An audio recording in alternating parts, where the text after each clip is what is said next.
Petrol ऐं मसनूआत जी क़ीमतुनि में घटिताई बाद मुल्क जे ॿियनि शहरनि जी शहदादकोट में भी पेट्रोल जी किल्लत 10 ॾींहं भी बरक़रार आहे।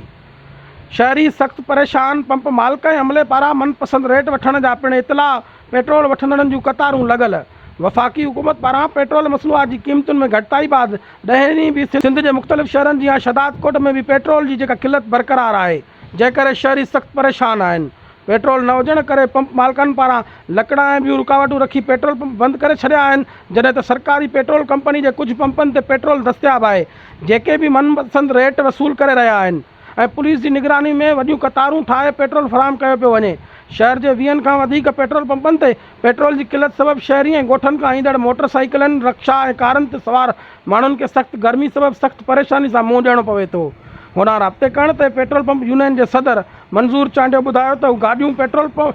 जी सप्लाई लाइ कंपनियुनि में बीठल आहिनि, पर कंपनियुनि पारां पेट्रोल जी सप्लाई रोके छॾी आहे, जंहिं करे पेट्रोल जी किल्लत पैदा थी वई आहे। होॾां शहरनि DC कंबर शहदादकोट समेत ओघरा अख़्तियारनि खां मुतालबो कंदे चयो आहे त ब्लैक ऐं मनपसंद रेट ते पेट्रोल विकिरो कंदड़ पंपनि खे दंड विझी सील करे सख़्त कार्रवाई करे शहरनि जी परेशानी मां जान आजी कई वञे।